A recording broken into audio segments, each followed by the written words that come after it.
जय हिंद। नमस्कार प्यारे विद्यार्थियों, आचार्य ऑनलाइन क्लासेस में आपका स्वागत है। हम सीईटी 2026 की तैयारी कर रहे हैं और आज इस चैप्टर में हम सांभर और अजमेर के चौहान वंश से संबंधित एमसीक्यू को विस्तार से पढ़ेंगे। इसके अलावा हम रणथंभौर, जालोर और नाडोल के चौहान वंश से भी एमसीक्यू हम इसमें पढ़ेंगे। कुल 250 से भी ज़्यादा एमसीक्यू होने वाले हैं। थोड़ा वीडियो लंबा रहेगा। उम्मीद है कि इससे पहले आपने चौहान वंश से संबंधित सारे नोट्स याद किए होंगे और शायद उनका रिवीजन भी अच्छे से कर लिया होगा। अगर रिवीजन नहीं किया है तो पहले अच्छे से रिवीजन कर लेना, उसके बाद आप एमसीक्यू का रिवीजन करना, देखना एमसीक्यू कि किस लेवल के प्रश्न बनते हैं और आपकी तैयारी कैसी है। और एमसीक्यू से रिवीजन करने में आपको ये ऐसा नहीं रहेगी कि आपको लंबे समय तक याद रहेगा और आपको अच्छे से याद हो जाएगा। चलिए शुरू करते हैं बिना किसी समय गवाए। चौहान वंश का प्रारंभिक क्षेत्र कौन सा माना जाता है? इसका सही आंसर होगा जांगल देश तथा साकम्बरी, जिसे सांबर भी कहा जाता है। चौहानों का उद्भव किस विशिष्ट भूभाग से माना जाता है? सपाद लक्ष्य। आज हम जिसे सांभर कहते हैं उसे पहले सपाद लक्ष्य भी कहा जाता था। चौहान वंश राजवंश की प्रारंभिक राजधानी कहाँ स्थित थी? सबसे पहली राजधानी देखो, शाकंभरी या सांभर में या सपाद लक्ष्य में तो चौहान वंश का सबसे पहले स्थान था, साम्राज्य था, लेकिन जो राजधानी थी वो अहिछत्रपुर में थी। जो आज नागौर के आसपास में जो क्षेत्र था उसे पहले अहिछत्रपुर कहा जाता था, वहाँ पर इसकी प्रारंभिक राजधानी थी। हमीर रासो ग्रंथ के रचयिता कौन है जो चौहानों को सूर्यवंशी बताते हैं? हमीर रासो ग्रंथ के रचयिता जोधराज थे। पृथ्वीराज विजय नामक ग्रंथ की रचना किसने की थी? पृथ्वीराज रासो और पृथ्वीराज विजय दोनों में कभी कंफ्यूजन मत होना आप। पृथ्वीराज विजय की रचना जयानक ने की थी और पृथ्वीराज रासो जो थी वो चंद्रबरदाई ने लिखी थी। प्रसिद्ध इतिहासकार गौरीशंकर हीराचंद ओझा चौहानों की उत्पत्ति के किस मत का समर्थन करते हैं? वे चौहानों को सूर्यवंशी बताते हैं। कौन सा अभिलेख चौहानों को चंद्रवंश से संबंधित बताता है? हरियाणा में स्थित हांसी अभिलेख है वो चौहानों को चंद्रवंशी बताता है। किस शिलालेख में चौहानों को विप्र श्रीवत्स गोत्र बताया गया है, यानी कि वत्स गोत्री ब्राह्मण बताया गया है? बिजोलिया अभिलेख में बताया गया है। डॉक्टर दशरथ शर्मा चौहानों की उत्पत्ति के किस मत के समर्थक हैं? डॉक्टर दशरथ शर्मा जो है वो चौहानों को ब्राह्मण वंशी के बताते हैं। अलग अलग विद्वान और अलग अलग अभिलेखों में चौहानों को अलग अलग वंश से उत्पन्न होना बताया है, तो ये सभी आप याद कर लेना। कायम खानी राशियों के रचयिता कौन है? जान कवि जान। अचलेश्वर शिलालेख के अनुसार चौहान किस वंश से संबंधित थे? चंद्रवंश से संबंधित थे। हमीर महाकाव्य के लेखक के रूप में किसका नाम उल्लेखित है? हमीर महाकाव्य किसने लिखी थी? नरपति नंदन सूरी या इन्हें नयन चंद सूरी भी कहा जाता है। बिजोलिया शिलालेख के संदर्भ में निम्नलिखित कथनों पर विचार कीजिए। इस शिलालेख का उत्कीर्णकर्ता लोलाक था। इसमें वासुदेव चौहान को राजस्थान का प्रथम राजपूत शासक कहा गया और इसमें सांबर झील और साकम्बरी माता के मंदिर का निर्माण के स्पष्ट उल्लेख है। तो तीनों ही सही है, तो इसमें ऑप्शन हमारा डी सही रहेगा। चौहान वंश का प्रारंभिक और वास्तविक संस्थापक किसे माना जाता है? वासुदेव चौहान को माना जाता है। 551 ईस्वी से 684 ईस्वी के मध्य चौहानों के इतिहास का उल्लेख कम मिलने का मुख्य कारण क्या बताया गया है? पुष्यभूति वंश के जो साम्राज्य था उसका उस समय ज़्यादा उत्कर्ष हुआ था, इसीलिए इन चौहानों का प्रभाव उस समय कम था, इसीलिए इतनी इतिहास की जानकारी हमें नहीं मिलती है, क्योंकि घटनाएं और युद्ध वगैरह बहुत ही कम हुए थे इनके समय में। वैसे ही इनका प्रभाव बहुत ही कम था, तो हमें इनकी जानकारी नहीं मिलती है। निम्नलिखित में से कौन सा मिलान असत्य है? सामंतराज कर्नल टोड ने माणक्य राय कहा था। नरदेव बिजोलिया शिलालेख में नृप नाम मिलता है। अजयराज प्रथम पृथ्वीराज विजय में इन्हें 12वीं शताब्दी का शासक बताया गया और गोपेंद्र राज बेगवरिश को पराजित किया। गलत कथन कौन सा है इसमें? सी जो है वो गलत है, क्योंकि पृथ्वीराज विजय में इन्हें 12वीं शताब्दी का शासक नहीं बताया। ये अजयराज प्रथम जो थे वो 12वीं शताब्दी से पहले के थे। अजयराज द्वितीय जो थे वो 12वीं शताब्दी वाले शासक थे। और अजयराज प्रथम जो थे, जिन्हें अजयपाल वक्री भी कहा गया था, ये अजयराज प्रथम जो थे वो अजयराज द्वितीय से पहले वाले शासक थे, जिन्होंने अजमेर नगर और अजयमेरु दुर्ग बसाया था। अजयराज प्रथम, जिन्हें अजयपाल चक्री भी कहा जाता है, इनके संबंध में निम्नलिखित में से कौन सा कथन सही नहीं है? गलत कथन कौन सा है?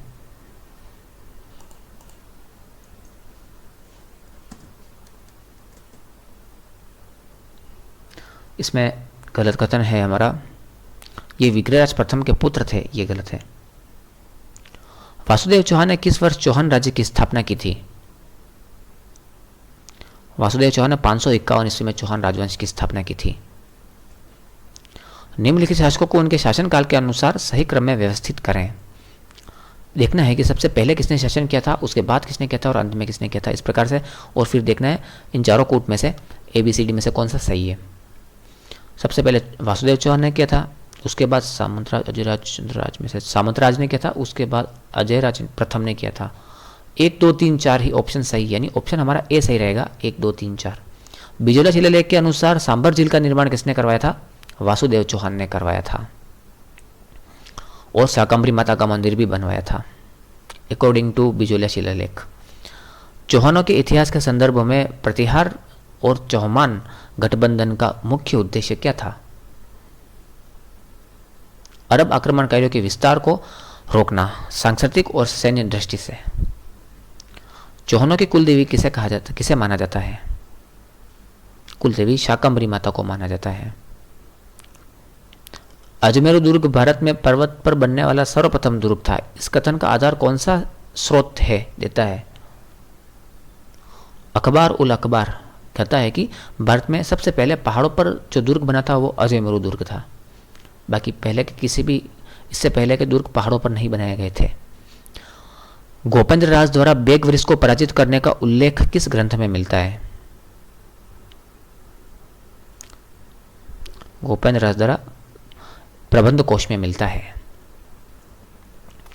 कर्नल टोड ने किस चौहान शासक को माणक्य राय के नाम से संबोधित किया था? सामंतराज को। किस चौहान शासक के भाई दुलराज ने अरब आक्रमणकारियों से युद्ध करते हुए वीरगति प्राप्त की थी? सामंतराज ने। बिजोला शिलालेख में किस शासक का नाम नरप मिलता है? नरदेव।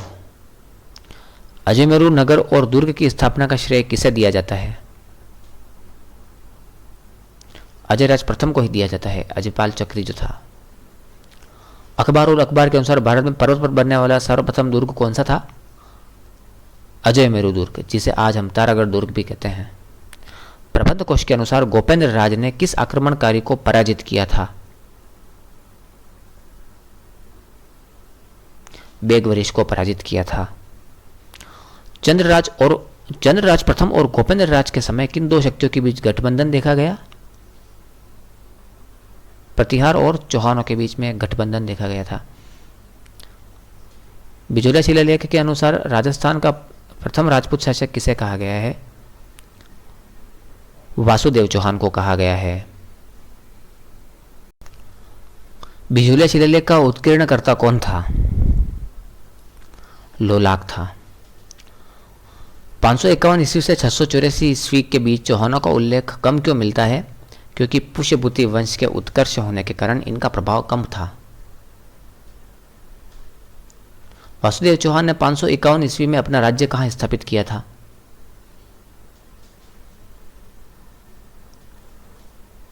नागौर में स्थापित किया था। इनमें से किस शासक का उल्लेख पृथ्वीराज विजय ग्रंथ में नहीं मिलता है?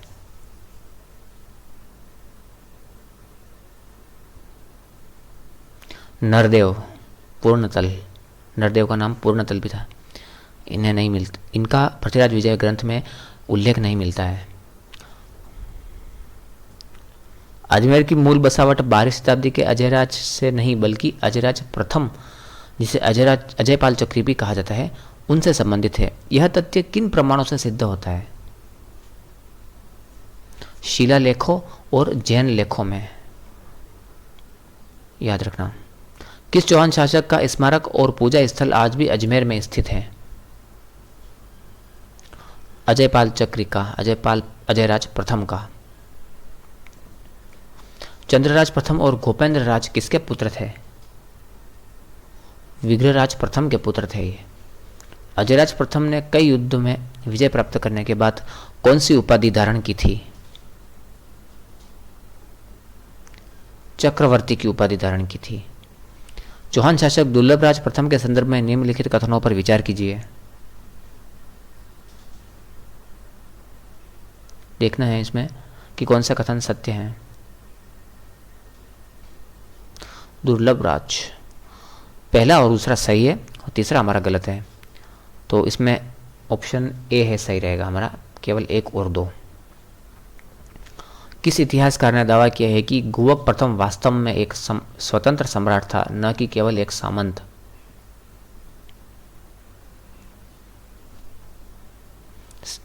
इसमें सीवी वैद्य ने कहा था।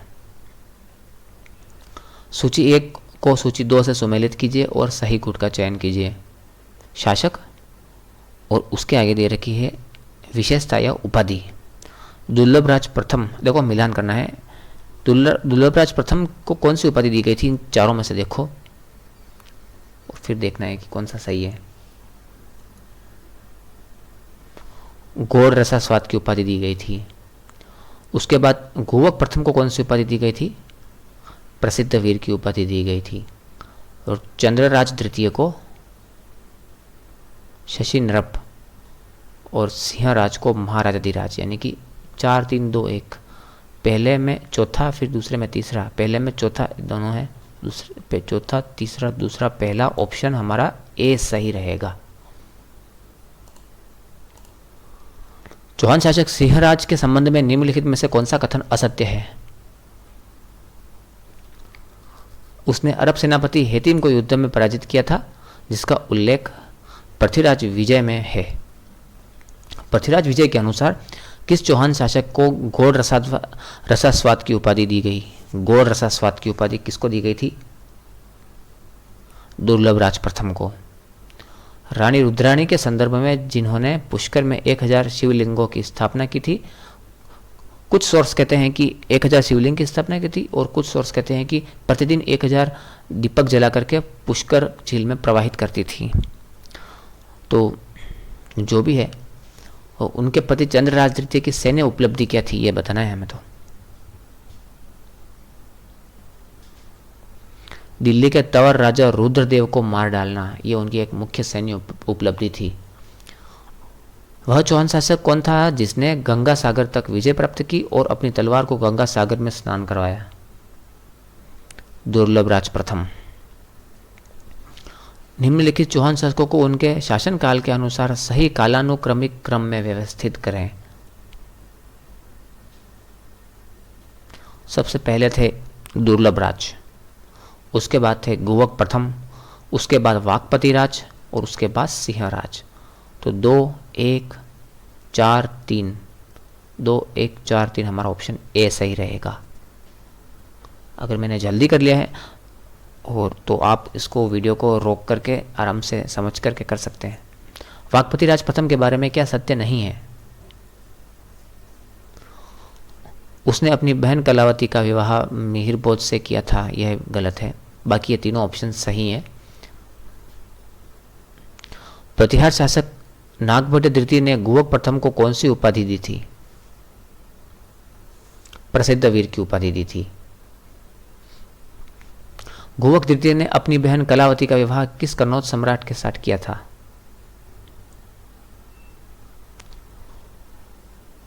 मिहिर भोज के साथ किया था। शशिनप किस चौहान शासक का उपनाम था? चंद्रराज का उपनाम था। पुष्कर में 1000 शिवलिंग की स्थापना करने वाली रुद्राणी किसकी पत्नी थी? चंद्रराज द्वितीय की पत्नी थी। या इस प्रश्न को ऐसे भी पूछा जा सकता है कि पुष्कर में प्रतिदिन 1000 शिवजी के लिए दीपक जलाकर पुष्कर झील में प्रवाहित करने वाली रुद्राणी, जिसे आत्मप्रभा भी कहा जाता है, वह किस चौहान शासक की पत्नी थी? तो इसका सही जवाब होगा चंद्रराज द्वितीय। हर्ष शिलालेख के अनुसार चंद्रराज द्वितीय ने दिल्ली के किस तंवर राजा को युद्ध में पराजित किया था? रुद्रदेव को पराजित किया था।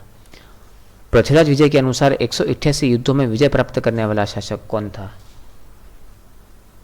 वागपतिराज प्रथम। वागपतिराज प्रथम ने अपने किस प्रतिहार शासक को युद्ध में हराकर बंदी बनाया था?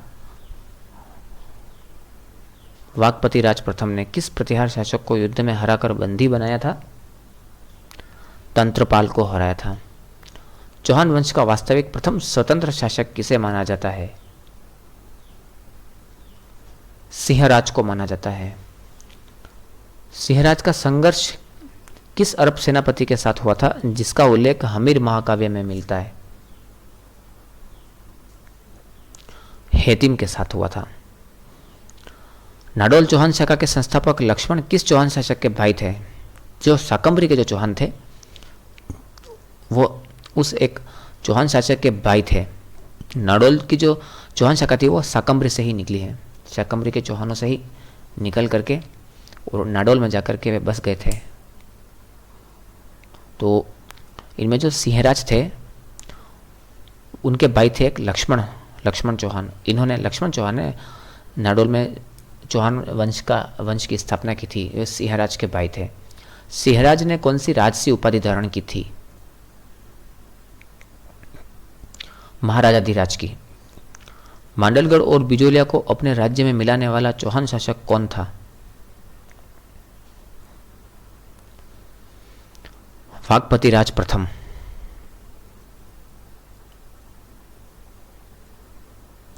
अजयराज द्वितीय द्वारा जारी किए गए सिक्कों के संदर्भ में निम्नलिखित कथनों पर विचार कीजिए।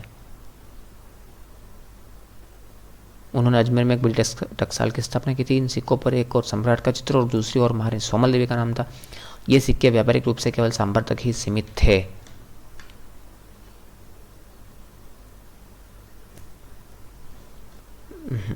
पहला और दूसरा सही है, तीसरा गलत है। तो इसमें हमारा ऑप्शन सी सही रहेगा। ऑप्शन सी है वो सही है। किस चौहान शासक ने गुजरात के चालुक्य शासक मूलराज को पराजित कर भृगु कच्छ में आशापुरा माता के मंदिर का निर्माण करवाया था? विग्रहराज द्वितीय ने। निम्नलिखित में से कौन सा मिलान सांभर के चौहानों के ऐतिहासिक स्रोत के अनुसार गलत है?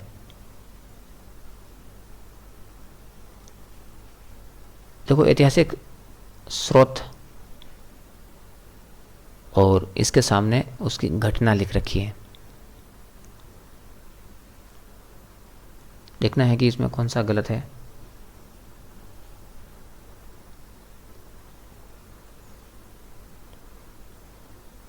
दुर्लभ राज तृतीय, हर्ष मंदिर हेतु गांव दान करना, ये दुर्लभ राज तृतीय, ये गलत है। इसमें देखना है इसमें क्या गलत था कि दुर्लभ राज नहीं थे, इसमें सिंहराज और वत्सराज थे, दुर्लभ राज तृतीय नहीं थे। प्रबंध कोश के अनुसार किस चौहान शासक ने महमूद गजनवी को पराजित किया था? गोविंद राज तृतीय ने। चौहानों और मेवाड़ के गुहिलोत शासकों के बीच हुए प्रथम प्रमुख भिड़ंत के संदर्भ में निम्नलिखित में से कौन सा कथन सही है? वागपतिराज द्वितीय ने मेवाड़ के शासक अंबा प्रसाद पर आक्रमण किया, जिसमें अंबा प्रसाद मारा गया था। यह बिल्कुल सही है। चौहानों और मेवाड़ के गुहिलोतों के बीच पहली प्रमुख भिड़ंत किस शासक के समय हुई थी?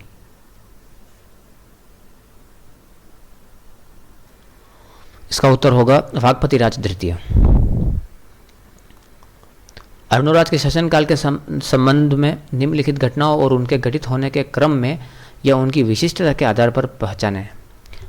आना सागर झील का निर्माण अर्णोराज के समय में हुआ था। चालुक्य शासक कुमारपाल से माउंट आबू के निकट पराजय, और ठीक है ये भी हुआ था। और पुष्कर में वारा मंदिर का निर्माण ये भी स्वयं अर्णोराज ने करवाया था।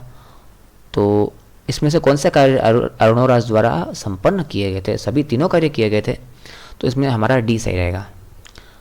अजयराज द्वितीय ने अपनी चांदी और तांबे के सिक्कों पर किस रानी का नाम अंकित करवाया था? सोमल देवी का नाम अंकित करवाया था। सोमल देवी के संदर्भ में कौन सा तथ्य वर्णित है?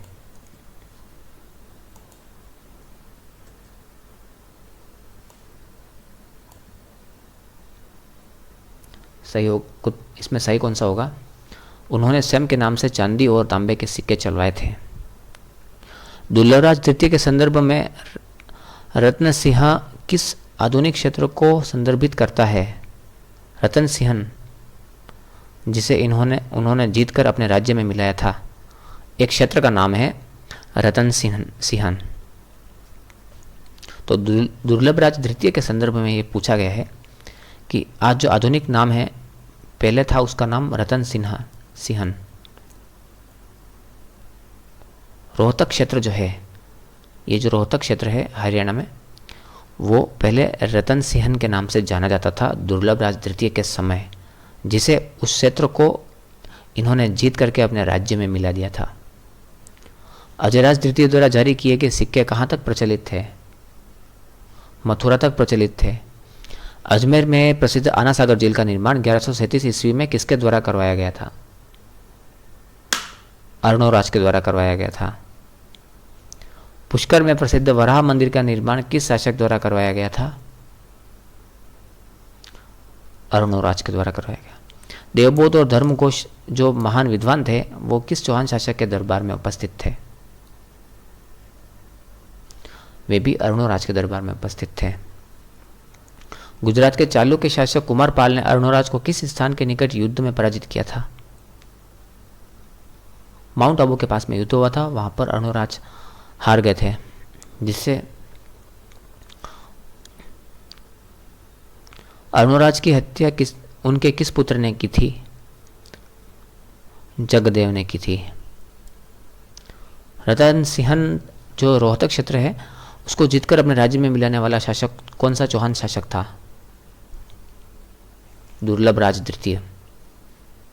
शासन त्यागने के बाद अजयराज तृतीय धर्म संन्यास हेतु कहां चले गए थे? पुष्कर चले गए थे। विग्रहराज चतुर्थ के सैन्य अभियानों के संदर्भ में निम्नलिखित कथनों पर विचार कीजिए। उन्होंने दिल्ली के तोमर शासक तंवर को पराजित कर दिल्ली को अपने राज्य में मिलाया। उन्होंने कुमारपाल के संबंध सज्जन को हराकर चित्तौड़ पर आक्रमण किया। दिल्ली विजय के उपरांत इन्होंने बिसल देव की उपाधि धारण की। नहीं, दिल्ली विजय के उपरांत नहीं की थी। तो पहला और दूसरा सही है, यानी हमारा ऑप्शन बी सही रहेगा। हरिकेली नाट्य के विषय में कौन सा तथ्य ऐतिहासिक रूप से गलत है?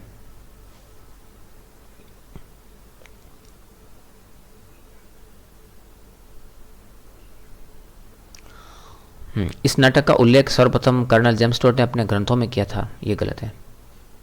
हरिकेली नाटक, जिसकी पंक्तियां 2.5 दिन का झोपड़ा पर अंकित है, किस भाषा में रचित है? संस्कृत भाषा में रचित है।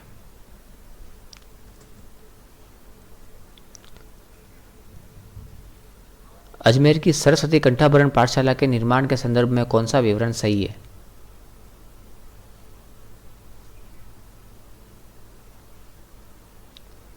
इसका निर्माण धार जो मध्य प्रदेश में है, वहाँ की संसद पाठशाला की तर्ज पर किया गया था। विग्रहराज चतुर्थ द्वारा निर्मित सरस्वती कंठाभरण पाठशाला को मस्जिद के रूप में किसने परिवर्तित किया था? जो आज हम 2.5 दिन का झोपड़ा कहते हैं, वह पहले एक सरस्वती कंठाभरण नामक पाठशाला थी, जिसको कुतुबुद्दीन ऐबक ने तोड़वा करके वहाँ पर एक मस्जिद बनवाई थी। पृथ्वीराज द्वितीय के उत्तराधिकार और शासन के संबंध में धोड़गांव शिलालेख क्या प्रमाणित करता है? उन्होंने अमर गांगे को युद्ध में पराजित कर सिंहासन प्राप्त किया था, यह बताता है। जयानक रथ पृथ्वीराज विजय में किस शासक को कवि बांधव की उपाधि दी गई थी? विग्रहराज चतुर्थ को कवि बांधव या कटिबंधु की उपाधि दी गई थी, क्योंकि वे कवियों के आश्रयदाता थे। उनके दरबार में अनेक कवि थे, विद्वान कवि। विद्वान किलहॉर्न ने विग्रहराज चतुर्थ की तुलना कालिदास और भवभूति से क्यों की है? क्योंकि उनकी उच्च कोटि की साहित्यिक प्रतिभा और हरिकिली जैसे नाटकों की रचना करने के कारण इन्होंने कालिदास और भवभूति की तुलना की है, भवभूति से तुलना की है। दिल्ली पर अधिकार करने वाला प्रथम चौहान शासक कौन था? चौहानों में कौन सा प्रथम शासक था? विग्रहराज चतुर्थ। इसे बिसलदेव भी कहा गया है। निम्नलिखित को सुमेलित कीजिए और सही कूट का चयन करें। सोमदेव, अच्छा विद्वान के नाम है और उनके आगे लिखी हुई है कृतियां। सोमदेव ने लिखी थी ललित विग्रहराज, जयानक ने लिखी थी पृथ्वीराज विजय, BCA। नरपति नाले ने बिसलदेव रासो, BCA पहला ऑप्शन ही सही है हमारा। शिवालिक स्तंभ के निर्माण का वर्ष और स्थान क्या है? दिल्ली में जो शिवालिक स्तंभ है, अच्छा स्थान बता दिया इसमें दिल्ली, तो 1163 ईस्वी। ओके। 91वां प्रश्न, किस इतिहासकार ने विग्रहराज चतुर्थ के शासनकाल को चौहान वंश का स्वर्ण काल माना है? चौहान वंश का जो स्वर्ण काल था वो विग्रहराज चतुर्थ के समय का माना गया है। और किसने माना था? दशरथ शर्मा ने। दिल्ली पर अधिकार करने वाला प्रथम चौहान शासक कौन था? विग्रहराज चतुर्थ। विग्रहराज चतुर्थ ने किस संक्षिप्त नाटक की रचना की थी? हरिकेली। 2.5 दिन का झोपड़ा जो अजमेर में है उसका पहले क्या नाम था? पहले ये 2.5 दिन का झोपड़ा नहीं था, ये तो कुतुबुद्दीन ऐबक ने तोड़वा करके इसको ये बनाया। बाकी पहले यहाँ पर सरस्वती कंठाभरण नामक एक पाठशाला थी जो कि एक संस्कृत में पढ़ाती थी, संस्कृत पाठशाला थी जिसमें संस्कृत सीखने की शिक्षा दी जाती थी। तो 1198 में कुतुबुद्दीन ऐबक ने इसे तोड़वा दिया था और इसमें 2.5 दिन का उर्स लगता है, पंजाब शाह का उर्स लगता है 2.5 दिन का, इसीलिए इसे 2.5 दिन का झोपड़ा कहा गया था कर्नल जेम्स टोड ने। विग्रहराज चतुर्थ को कवि बांधव की उपाधि किस ग्रंथ में दी गई है?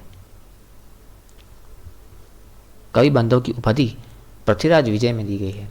विग्रहराज चतुर्थ को कवि बांधव की उपाधि पृथ्वीराज विजय में दी गई। बिसलदेव रासो के रचयिता कौन है? नरपति नाल्ह। विद्वान किलहॉर्न ने विग्रहराज चतुर्थ की तुलना किससे की है? कालिदास और भवभूति से। हरिकेली नाटक की पंक्तियां अजमेर के अलावा और कहाँ अंकित है? राजा राम मोहन राय स्मारक। किस चौहान शासक ने टोंक में बिसलपुर नगर और बिसलपुर बांध का निर्माण करवाया था? विग्रहराज चतुर्थ ने। इन्हें बिसलदेव भी कहा जाता था। 2.5 दिन का झोपड़ा नामकरण किसके द्वारा किया गया? अच्छा जेम्स टोड नहीं, सॉरी, जॉन मार्शल ने किया था। जॉन मार्शल ने इसे 2.5 दिन का झोपड़ा कहा था। सॉरी, कुछ टाइम पहले मैंने इसको जेम्स टोड बताया था। हरिकेली नाटक का मुख्य विषय क्या है? शिव अर्जुन संवाद।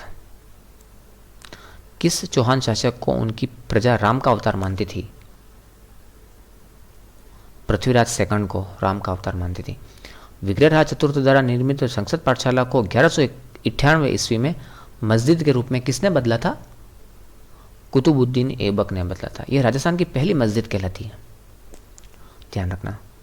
रूठी रानी शिव मंदिर शिलालेख किस शासक के समय का है?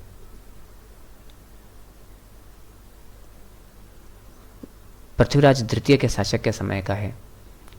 पृथ्वीराज द्वितीय की मृत्यु के बाद अजमेर के सिंहासन पर कौन बैठा था? सोमेश्वर बैठे थे। विद्वान किलहॉर्न ने विग्रहराज चतुर्थ की तुलना किन संस्कृत कवियों से की है? कालिदास और भवभूति से की है। किस इतिहासकार ने विग्रहराज चतुर्थ के शासनकाल को चौहान वंश का स्वर्ण काल माना है? क्वेश्चन रिपीट हुआ है और डॉक्टर दशरथ शर्मा ने माना है। अपनी वीरता और देश रक्षा के गुणों के कारण प्रजा में राम का अवतार किस चौहान शासक को माना? यह भी क्वेश्चन रिपीट हुआ है। कोई बात नहीं, 250 से भी ज़्यादा क्वेश्चन है, आप 250 ही मान लेना। पृथ्वीराज द्वितीय को बताया गया है राम का अवतार। विग्रहराज चतुर्थ के दरबारी कवि सोमदेव ने किस ग्रंथ की रचना की थी? सोमदेव ने ललित विग्रहराज की रचना की थी। बिसलपुर नगर और बिसलपुर बांध का निर्माण किसने करवाया था? ऑप्शन ए विग्रहराज चतुर्थ।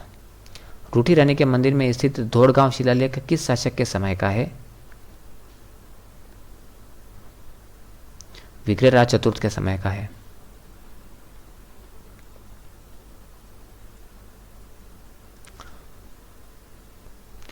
सॉरी, पृथ्वीराज द्वितीय के समय का है। पृथ्वीराज तृतीय के शासनकाल के दौरान भंडारकों के विद्रोह के दमन का विस्तृत वर्णन किस विद्वान के लेखक में मिलता है? किस विद्वान के लेखन में मिलता है? जिनपति सूरी के लेखन में मिलता है। महोबा पर विजय प्राप्त करने के पश्चात पृथ्वीराज तृतीय ने वहां का प्रशासनिक कार्यभार जो था वो किसको सौंपा था? पंजुन राय को सौंपा था। ताजुल मासिर के रचयिता हसन इमाजी के अनुसार तराइन के द्वितीय युद्ध से ठीक पहले मोहम्मद गोरी ने क्या कदम उठाया था? शांति का प्रस्ताव भेजा था। शांति और संधि का एक प्रस्ताव भी भेजा था। 115वां प्रश्न, पृथ्वीराज तृतीय ने अपनी सत्ता की सुरक्षा के लिए अमर गांगेय को पराजित किया था। अमर गांगेय का पृथ्वीराज से क्या संबंध था? वे उनके चाचा लगते थे, सोमेश्वर के भाई। जो विग्रहराज चतुर्थ, सोमेश्वर, अमर गांगेय ये सभी भाई थे और पृथ्वीराज तृतीय जो थे वो सोमेश्वर के पुत्र थे, यानी अमर गांगेय के भतीजे थे। पृथ्वीराज तृतीय के शासन के शुरुआती वर्षों में नागार्जुन के विद्रोह का दमन किस क्षेत्र में किया गया था?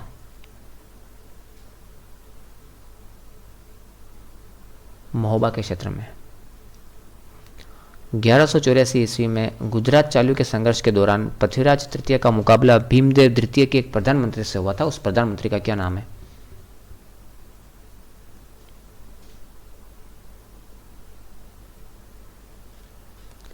जगदेव प्रतिहार।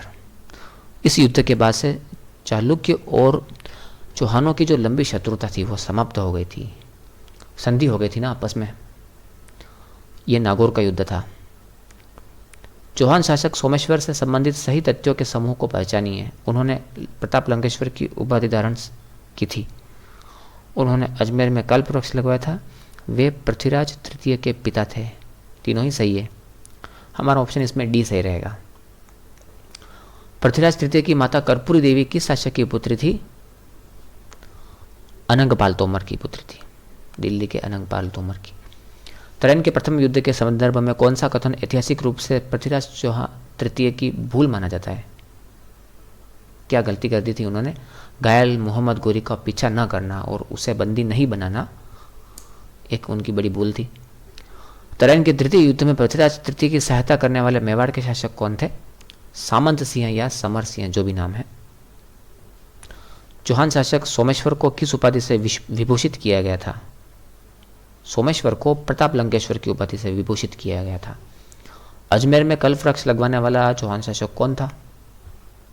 किससे भी प्रश्न पूछे जा सकते हैं, परीक्षा में कुछ भी प्रश्न आ सकता है। इसमें क्या आंसर होगा इसका हमारा? सोमेश्वर।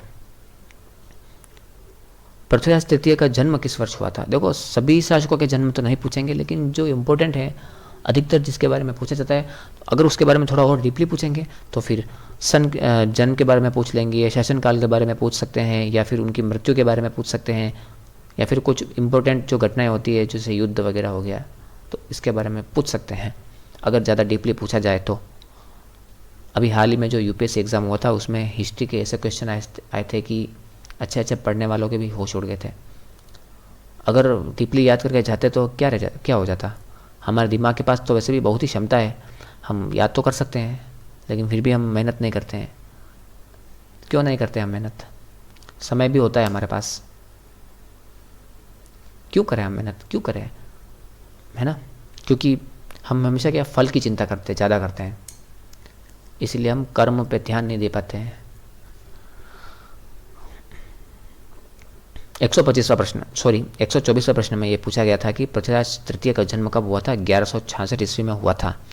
और 1177 ईस्वी में जब वे 11 साल के थे तब उनके पिता सोमेश्वर की मृत्यु हो गई थी।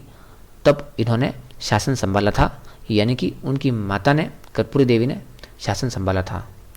और उनकी माता का साथ दिया था भुवनमल्ल और कदम्बवास ने उनके शासनकाल के लिए, क्योंकि उनकी उम्र बहुत कम थी, 11 वर्ष थी इसलिए। 125वां प्रश्न, पृथ्वीराज तृतीय की माता का नाम क्या था? कर्पूरी देवी। पृथ्वीराज तृतीय को किस अन्य नाम से जाना जाता है? दल पुंगल, राय पिथोरा भी तो कहा जाता है, दल थंबल कहा जाता है ना। देखो यही बहुत, तो इसमें दल पुंगल दे दिया ना कंफ्यूजन करने के लिए, तो राय पिथोरा कहा जाता है। दल पुंगल की उपाधि पृथ्वीराज तृतीय को क्यों दी गई थी? दल पुंगल की कहाँ दी गई थी? अच्छा, दल थंबल की उपाधि तो वो मेवाड़ के शासक को दी गई थी, सॉरी मारवाड़ के शासक को दी गई थी, है ना। बातों बातों में कंफ्यूजन हो गया मुझे भी। तो दल पुंगल की उपाधि दी गई थी, तो इसमें दोनों ऑप्शन कैसे आ गए थे? यहाँ पर दल थंबल लिखना था, टेक्निकल टीम ने गलती कर दी। दल पुंगल की उपाधि पृथ्वीराज तृतीय को क्यों दी गई थी? उनके सैन्य अभियानों और विजय के कारण। पृथ्वीराज तृतीय ने किस आयु में शासन की बागडोर संभाली थी? ठीक है, 11 वर्ष की आयु में। पृथ्वीराज तृतीय के प्रारंभिक शासन काल में उनका मार्गदर्शन किसने किया था? एक तो कदम्बवास थे, एक भुवनमल्ल थे, एक उनकी माता कर्पूरी देवी थी। पृथ्वीराज तृतीय ने अपने किस संबंधी के विद्रोह को दबाकर अपनी उस सत्ता सुरक्षित की थी? अमर गांगे या अपार गांगे को, दोनों एक ही नाम है, एक ही व्यक्ति के नाम है। भंडारण को क्या दमन जो किया था 1182 ईस्वी में, और किस क्षेत्र में किया था? भरतपुर और मथुरा के क्षेत्रों में।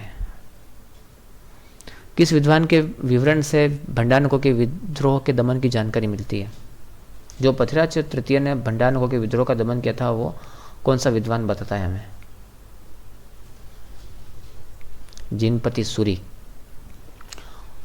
1182 ईस्वी में महोबा के युद्ध में पृथ्वीराज तृतीय ने किस चंदेल शासक को पराजित किया था? परमार्दी देव को।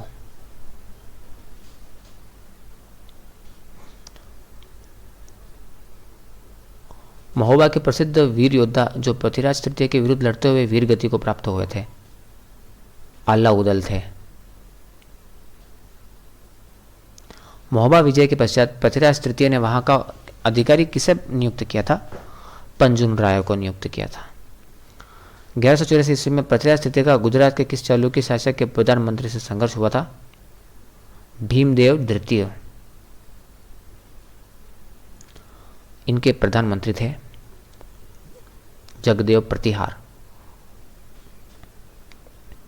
तराइन का प्रथम युद्ध किनके बीच लड़ा गया था? Option B. तराइन के प्रथम युद्ध में मोहम्मद गोरी को किसने घायल किया था? दिल्ली के गोविंद राज ने मोहम्मद गोरी को घायल किया था। ठीक है, ऐसा प्रश्न भी आ जाए एग्जाम में तो आप तो कहोगे कि, तो इसमें आप पृथ्वीराज तृतीय करके आओगे, और अगर आरपीएससी या अगर किसी भी बोर्ड ने अगर ये वाला ऑप्शन तो यही सही रहेगा, लेकिन आप ये करके आ जाओगे अधिकतर। तराइन के द्वितीय युद्ध में पृथ्वीराज तृतीय के सहयोगी कौन थे? कंफर्म कर देता हूँ कि इसमें सही दिल्ली के गोविंद राज ही रहेगा। तो तराइन के सेकंड युद्ध में पृथ्वीराज तृतीय के सहयोगी कौन कौन थे? समर सिंह सामंत सिंह भी थे और गोविंद राज भी थे जो दिल्ली के थे। किस ग्रंथ के अनुसार मोहम्मद गोरी ने तराइन के द्वितीय युद्ध से पूर्व शांति प्रस्ताव भेजा था? ताजुर मासिर, जो हसन निमाजी का ग्रंथ है ताजुर मासिर, इसमें कहा गया है कि मोहम्मद गोरी ने तो शांति और संधि समझौते के लिए भेजा था युद्ध से पूर्व। तराइन के द्वितीय युद्ध के पश्चात किस क्षेत्रों पर किन क्षेत्रों पर घोरी का अधिकार हो गया था? अजमेर और दिल्ली। 4 बांस 24 गज अष्ट अंगुल प्रमाण, यह प्रसिद्ध पंक्ति किसके द्वारा लिखी गई थी? पृथ्वी भट्ट वल्लादी द्वारा लिखी गई थी। अब इन चारों में से बताना है कि पृथ्वी भट्ट वल्लादी का नाम क्या है। चलो आप जानते होंगे, चंद्रबरदाई है। चंद्रबरदाई का दूसरा नाम पृथ्वी भट्ट वल्लादी भी था। मंगलाना के शिलालेख के संदर्भ में निम्नलिखित कथनों पर विचार कीजिए।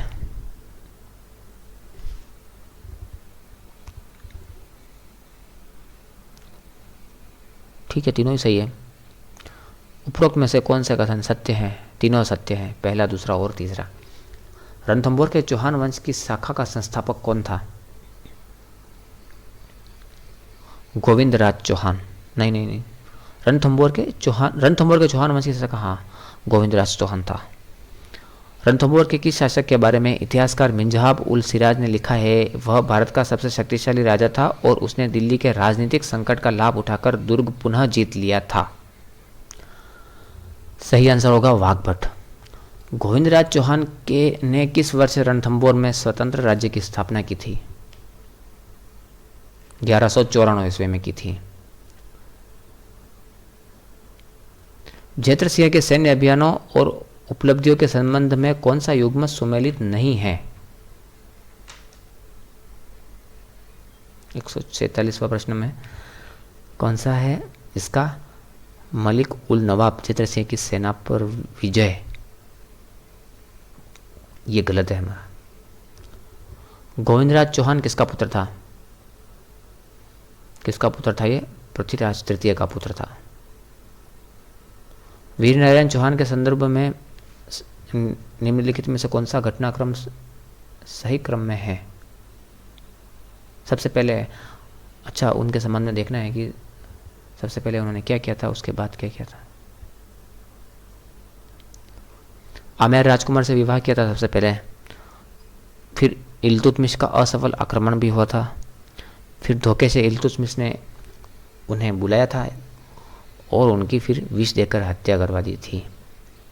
मंगलाना के शिलालेख के अनुसार किस शासक ने सुल्तान शमसुद्दीन के अधीन रहकर शासन किया था? शमसुद्दीन मतलब इल्तुतमिश, उनके अधीन रहकर किसने शासन किया था? वाल्हण देव ने शासन किया था। कौन सा शिलालेख कहता है ये? मंगलाना का शिलालेख कहता है। प्रश्न नंबर 151, जयद्रथ सिंह के शासन और उनके जीवन से संबंधित तथ्यों का मिलान कीजिए।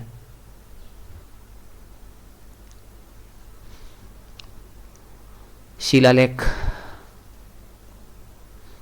कुंवल जी और अटरू का शिलालेख था, और यदुवंशी राजा जो जय सिंह हैं वो तिहंगढ़ करौली, और उत्तराधिकारी कौन थे इसके? हमीर। तो सी, ए और बी ये हमारा सही रहेगा इसमें। ऑप्शन बी सही रहेगा। वाघभट्ट चौहान के शासनकाल के दौरान दिल्ली सल्तनत के किस सेनापति ने 1248 और 1253 ईस्वी में रणथंभौर पर असफल आक्रमण किए थे? उल्लुक खान ने किए थे ना। वह चौहान शासक कौन था जिसकी मृत्यु शेर के शिकार के दौरान घायल होने से हुई और उसने अपने भाई वाघभट्ट को पुत्र का संरक्षण नियुक्त किया था? वाघभट्ट को पुत्र का संरक्षण नियुक्त किया था। प्रहलादन। गणपति वाल्हण देव की उपाधि किस शासक ने धारण की थी? वाल्हण देव ने। बहुत ही सिंपल। दिल्ली के सुल्तान इल्तुतमिश ने किस चौहान शासक की भोजन में विष देकर हत्या करवा दी थी? वही वीर नारायण। वीर नारायण का विवाह किस रियासत के नरेश बीजल देव की पुत्री से हुआ था? आमेर के नरेश बीजल देव की पुत्री थी, उसके साथ वीर नारायण चौहान का विवाह हुआ था। मिंजहाब उल सिराज ने किस शासक को भारत का सबसे शक्तिशाली राजा कहा है? वाघभट्ट को। किस शासक ने 1236 ईस्वी में दिल्ली के राजनीतिक संकट का लाभ उठाकर रणथंभौर दुर्ग पुनः जीत लिया था? वाघभट्ट ने। जयद्रथ सिंह इनके बारे में जानकारी देने वाले दो मुख्य शिलालेख कौन हैं? अटरू और मंगलान, सॉरी, कुवलजी व अटरू। Option B. प्रश्न नंबर 160वां, जत्र सिंह ने किस क्षेत्र के यदुवंशी राजा जय सिंह को नियमित कर देने के लिए विवश किया था? तिमनगढ़, करौली के जो थे। मलिक उल नवाब के नेतृत्व में दिल्ली की सेना ने रणथंभौर दुर्ग पर कब आक्रमण किया था?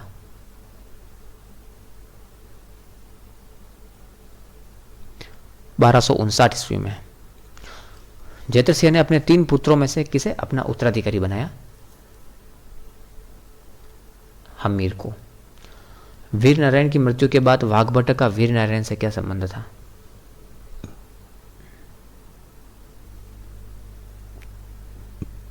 चाचा। हमीर देव के शासनकाल के बारे में जानकारी देने वाला बलबन और गढ़ क्या है?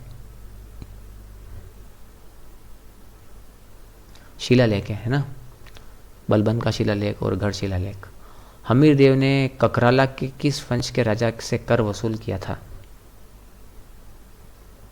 यदुवंशी वंश का शासन था, एक शासक था ककराला नामक स्थान से। क्षत्रिय की शरण में आए हुए रक्षा करना हमारा धर्म है, यह प्रसिद्ध कथन हमीर देव ने किसके संदर्भ में कहा था? वो अलाउद्दीन के जो विद्रोही थे ना, वहाँ से भाग करके आए थे, मोहम्मद शाह और दो जने और थे, कुल 3 जने थे, तो उनको शरण देने के लिए कहा था। हमीर के किस भाई ने रणथंभौर के अंतिम युद्ध में वीरगति प्राप्त की थी?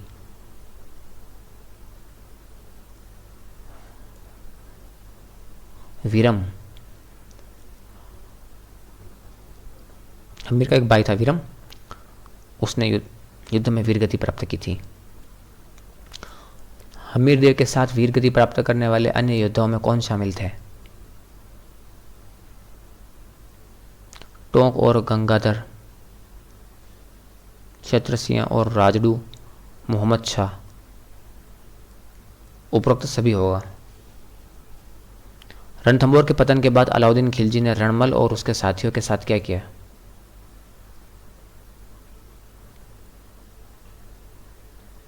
उन्हें मरवा दिया था। हमीर देव ने अपनी दिग्विजय के दौरान किन किन स्थानों से कर प्राप्त की थी? उज्जैन, आबू, पुष्कर, चंपा, खंडेला, चाकसू, सभी से, उपरोक्त सभी। अलाउद्दीन खिलजी की सेना ने किस वर्ष पहली बार बनास नदी के निकट हमीर की सेना से हार का सामना किया था?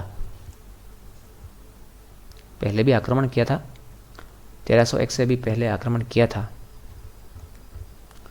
कहाँ पर किया था, कब किया था? 1299 ईस्वी में किया था। कहाँ किया था? बनास नदी, और इसमें अलाउद्दीन खिलजी की हार हुई थी। हमीर देव की पराजय का एक मुख्य कारण घेराबंदी के दौरान किसकी कमी होना था? अन्न की कमी होना था। हमीर देव का शासनकाल किस तिथि को आधिकारिक रूप से समाप्त हुआ था? तारीख भी याद रखनी जरूरी क्यों है? क्योंकि राजस्थान का पहला शाखा था, तो पहले शाखे के लिए कम से कम सन तो आपको याद होगा, लेकिन तारीख भी याद रखनी जरूरी है। 12 जुलाई। हमीर देव ने किस स्थान के त्रिभुवनगढ़ के राजा को पराजित किया था? त्रिभुवनगढ़, जिसे तिमनगढ़ भी कहा जाता है, ककराला। 175वां प्रश्न, हमीर महाकाव्य के अनुसार हमीर ने कहाँ अपना शीश अर्पित किया था? उन्होंने भगवान को स्वयं काट करके अपना शीश अर्पित किया था। हमीर देव चौहान रणथंभौर के शासक किस वर्ष बने थे? 1283 ईस्वी में। हमीर महाकाव्य के रचयिता कौन है? नयनचंद सूरी। तवकात ए नासिरी नामक ऐतिहासिक स्रोत के लेखक कौन है? मिंजहाब उल सिराज। हमीर देव ने मालवा के किस परमार राजा को पराजित किया था? राजा अर्जुन को। हमीर देव ने अलाउद्दीन खिलजी के किन विद्रोहियों को शरण दी थी? काबरजी, केहब्रू और मोहम्मद शाह। तो इन दोनों को ए और बी ऑप्शन दोनों है, हमारा इसमें डी सही रहेगा, ए और बी। रणथंभौर पर अलाउद्दीन खिलजी के आक्रमण का मुख्य कारण क्या था? देखो, मुख्य कारण तो उनका साम्राज्यवादी नीति था। फिर भी हमीर की जो शरणागत नीति थी, उन्होंने हमीर ने अलाउद्दीन खिलजी के जो विद्रोही थे उनको शरण दी थी और छुड़ाने के लिए कहा था। तो उन्होंने कहा था कि हमारा धर्म नहीं है ऐसा, इसीलिए फिर उन्होंने अटैक किया था उन पर। जलालुद्दीन खिलजी के आक्रमण के समय रणथंभौर के बाहर किस स्थान पर भीषण युद्ध हुआ था जिसमें 70 हिंदू वीर शहीद हुए थे?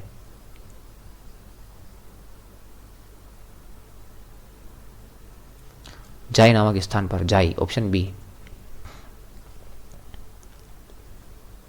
सॉरी 181 से सीधा 182 हो गया। प्रश्न नंबर 183, 1299 ईस्वी में बनास नदी के तट पर हमीर के सेनापति भीम सिंह ने अलाउद्दीन के किस सेनापति को पराजित किया था?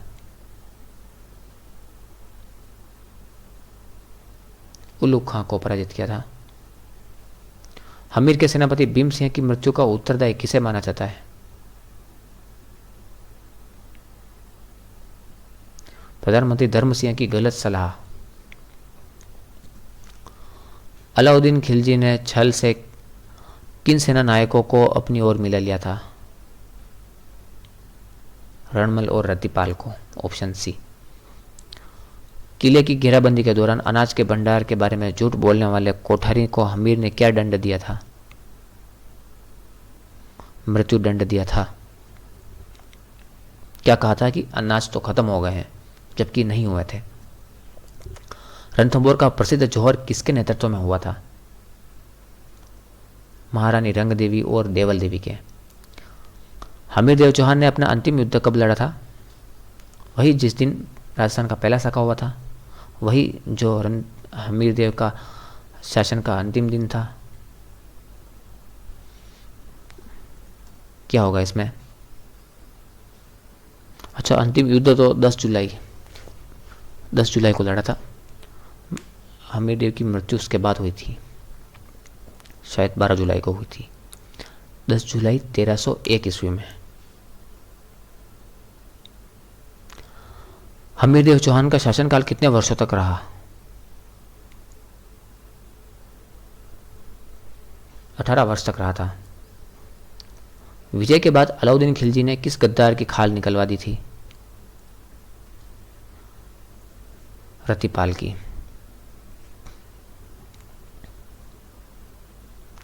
घायल मोहम्मद शाह की निष्ठा देखकर अलाउद्दीन खिलजी ने उसे क्या दंड दिया? हाथी से कुचलवा दिया था। हमीरहट नामक कृति के लेखक कौन है? चंद्रशेखर है। सिंह गमन सत्पुरुष वचन कदलन फलत एक बार, तिरिया तेल हमीरहट चदेना दूजी बार। यह पंक्तियां किसके लिए प्रसिद्ध है? हमीर देव चौहान के लिए प्रसिद्ध है। लोक मान्यता के अनुसार हमीर देव चौहान को किस नाम से जाना जाता है? हटी हमीर के नाम से जाना जाता है। हमीर देव ने युद्ध में पकड़े जाने से पहले अपनी वीर गति कैसे प्राप्त की थी?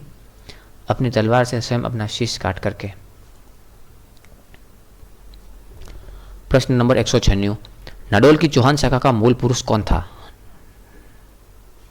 नाडोल की चौहान शाखा का संस्थापक राव लक्ष्मण देव चौहान। राव लक्ष्मण शाकंभरी के किस शासक के पुत्र थे? वाघपति राज प्रथम के पुत्र थे। वर्तमान भंडारी वैश्य किनके वंशज माने जाते हैं?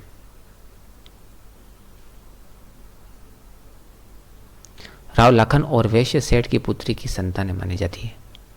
नाडोल के चौहानों की कुल देवी कौन है जिन्होंने राव लखन को विजय का वरदान दिया था? आशापुरा माता। सुंधा पर्वत शिलालेख में राव लखन को किस उपाधि से विभूषित किया गया है? शाकंभरी रिद्ध उपाधि से, शाकंभरी रिद्ध। माउंट आबू शिलालेख के अनुसार शाकंभरी माणक्य का क्या अर्थ है? शाकंभरी माणक्य का अर्थ होता है शाकंभरी का हीरा। राव लखन ने नाडोल में किस प्रसिद्ध द्वार का निर्माण करवाया था? सूरजपोल का निर्माण करवाया था। किस शासक का धार पर अधिकार था जिसका उल्लेख सेवड़ी ताम्रपत्र में मिलता है? शोभित, चौहान शासक शोभित का। नाडोल के किस शासक ने परमार शासक मुंज की सेना को पराजित किया था? बलराज ने। चौहान शासक बलराज जो था उसने मुंज शासक की सेना को पराजित किया था। नाडोल शाखा का सबसे शक्तिशाली शासक किसे माना जाता है जिसने महमूद गजनवी से युद्ध किया था? अनहिल को माना जाता है। लक्ष्मण स्वामी विष्णु मंदिर का निर्माण किसके द्वारा करवाया गया था? राव लक्ष्मण के द्वारा। द्वयाश्रय काव्य के अनुसार नाडोल के किस शासक ने अपनी बहनों का विवाह चालुक्य दुर्लभ राज से किया था? नाडोल के महेंद्र ने। नाडोल और मारवाड़ क्षेत्र को आतंकित करने वाले किन लोगों का दमन राव लाखन ने किया था? मेवो ने किया था। आश्वलेश्वर शिव मंदिर का निर्माण किस शासक ने करवाया था? अश्वपाल ने करवाया था। एक प्राचीन पद के अनुसार राव लाखन कहाँ की राजधानी से चुंगी वसूल किया करते थे? चुंगी वसूलते थे। चुंगी एक प्रकार का टैक्स होता है। पाटन से। पाटन जो गुजरात में है वहां से। नाडोल शाखा पर सबसे अधिक समय तक शासन करने वाला शासक कौन था? जेंद्रराज। जेंद्र राजेश्वर मंदिर का निर्माण किस शासक ने करवाया था जो नाडोल में स्थित है जेंद्र राजेश्वर का? तो ये इस मंदिर का निर्माण जेंद्र राज ने करवाया था। पृथ्वीपालेश्वर मंदिर का निर्माण निम्नलिखित में से किसने करवाया था? नाम से स्पष्ट हो रहा है, जिसने करवाया था उसके नाम से ही मंदिर का नाम रखा गया था, पृथ्वीपाल ने। नाडोल का वह शासक जिसने अपने राज्य में धर्म सहिष्णुता के आदेश जारी किए थे? जोजल देव। आसराज किस प्रसिद्ध चालुक्य शासक के सामंत बने थे? सिद्धराज जयसिंह के। चौहानों की जालोर शाखा के संस्थापक कीर्तिपाल थे, तो कीर्तिपाल के पिता का नाम क्या था? आल्हण देव। जीव हत्या निषेध का आदेश जारी करने वाला नाडोल का शासक कौन था? आल्हण देव था। केल्लन देव ने 1178 में मोहम्मद गोरी को किस स्थान पर युद्ध में पराजित किया था? कासहरड़ा, ऑप्शन बी। मोहम्मद गोरी पर विजय की खुशी में किस शासक ने भगवान सोमनाथ को सुनहरी तोरण द्वार भेंट की थी? केल्हण देव ने ही। भगवान सोमनाथ जो है गुजरात में, वहां पर सुनहरा एक तोरण द्वार भेंट किया था। नाडोल के चौहानों की शाखा का अंत किस वर्ष हुआ था? 1197 के आसपास में, 1197 ईस्वी। कुतुबुद्दीन ऐबक से युद्ध में हारने वाला नाडोल का अंतिम शासक कौन था? जय सिंह। जालोर के चौहानों को सोनगरा चौहान क्यों कहा जाता है? क्योंकि इन्होंने सोनगरा दुर्ग बनाया था, सोनगरा पहाड़ी पर, इसलिए वहां से शुरुआत की थी, तो ये सोनगरा चौहान कहलाए थे। इसमें ऑप्शन बी सही रहेगा। कीर्तिपाल ने जालोर राज्य की स्थापना किस वर्ष की थी?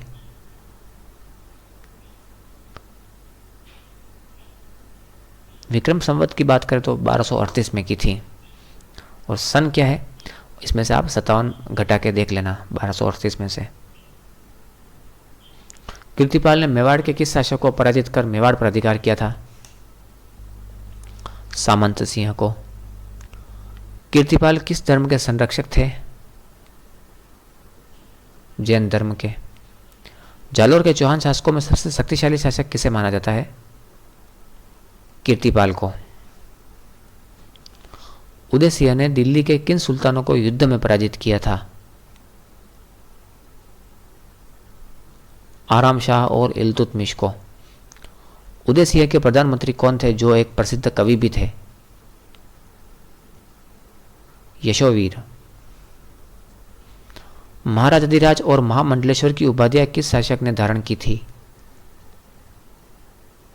सामंत सिंह ने। चचिक देव ने किस माता की पूजा की और ब्राह्मणों का कर माफ किया था? सुंधा माता की पूजा की थी। सामंत सिंह ने शासनकाल में अपना सहभागी किसे बनाया था? कान्हड़ देव को। उदय सिंह ने इल्तुतमिश के साथ संधि करते समय उसे क्या भेंट की थी? क्या था? 400 ऊंट और 200 घोड़े भेंट किए थे। कीर्तिपाल ने किस मुस्लिम आक्रांता को युद्ध में पराजित किया था? मोहम्मद गोरी को। कान्हड़ देव ने अलाउद्दीन खिलजी को जालोर के रास्ते गुजरात जाने की अनुमति देने से इनकार क्यों किया था? इसके पीछे उनका मुख्य डर क्या था? क्योंकि खिलजी की सेना द्वारा जो धर्म, स्त्री, गौ और ब्राह्मणों का विनाश बहुत अधिक हो रहा था, इसीलिए गुजरात का जो रास्ता था उन्होंने बंद कर दिया था। जालोर के अंतिम महान सोनगरा चौहान शासक कौन थे? कान्हड़ देव चौहान और उनके पुत्र वीरमदेव चौहान। सिवाना दुर्ग की रक्षा के दौरान राजपूतों ने किन विशिष्ट युद्ध तकनीकों और संसाधनों का उपयोग कर खिलजी की सेना का मुकाबला किया था? ढेकुली, भारी पत्थरों और प्रबल सैन्य प्रतिरोध का उपयोग किया था। Option B. अलाउद्दीन खिलजी ने सिवाना दुर्ग पर किस वर्ष आक्रमण किया था? 1308 ईस्वी में। और जालोर पर किस वर्ष आक्रमण किया था? आप कमेंट करके बताना, पूरा लिखना साथ में, ताकि पता चले कि कौन से क्वेश्चंस का कमेंट किया है। सिवाना दुर्ग के संदर्भ में कौन सा घटनाक्रम जौहर और केसरिया की स्थिति पैदा होने का कारण बना? सातल देव का युद्ध के बीच में ही बीमार पड़ जाना। सिवाना दुर्ग के आक्रमण के समय वहां का शासक कौन था जो कान्हड़ देव का भतीजा था? सातल देव, है ना। जालोर दुर्ग के घेरे के दौरान अलाउद्दीन खिलजी की सेना के प्रारंभिक चरण में असफल होने का मुख्य कारण क्या था? दुर्ग के भीतर लंबे समय तक रसद और जल की आपूर्ति बने रहना। अलाउद्दीन खिलजी ने सिवाना दुर्ग को जीतने के बाद उसका नाम बदलकर क्या कर दिया था? खैराबाद किया था। हीरादे के बारे में कौन सा कथन सत्य है?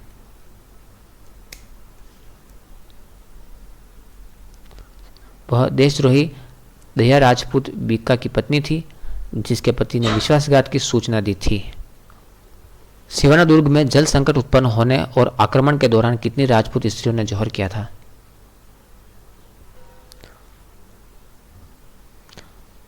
कहा जाता है कि 1584, लगभग 1584। जालोर की विजय के बाद अलाउद्दीन खिलजी द्वारा किए गए राजनीतिक परिवर्तन के संदर्भ में कौन सा युग्म सही है? सिवाना का नाम खैराबाद किया गया और जालोर का नाम जलालाबाद कर दिया गया।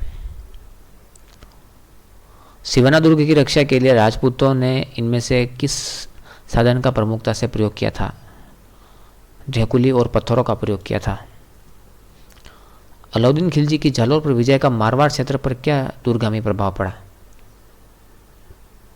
मारवाड़ की स्वतंत्र राजपूत सत्ता का अंत हो गया था।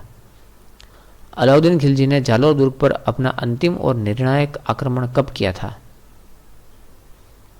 जालोर दुर्ग पर 1311 ईस्वी में किया था। जालोर दुर्ग के पतन के लिए उत्तरदायी देशद्रोही कौन था जिसने खिलजी को गुप्त मार्ग बताया था? दहिया राजपूत बीका। ठीक है, नाम था उसका बीका, और वो कौन सा राजपूत था? दहिया राजपूत था। दहिया बीका की किस पत्नी ने उसके देशद्रोह का रहस्य कान्हड़ देव को समय रहते बता दिया था? हीरादे। 250वां प्रश्न। विजय के पश्चात अलाउद्दीन खिलजी ने जालोर दुर्ग का नाम बदलकर क्या कर दिया था? जलालाबाद। कान्हड़ देव ने अलाउद्दीन खिलजी को जालोर से गुजरने का मार्ग देने से क्यों इनकार किया था? क्योंकि उनका मानना था कि खिलजी की जो सेना है वो स्त्रियों, गौ और ब्राह्मणों का नाश कर रही है, इसलिए। सिवानादुर्ग के भीतर राजपूतों के लिए निवास करना असंभव क्यों हो गया था?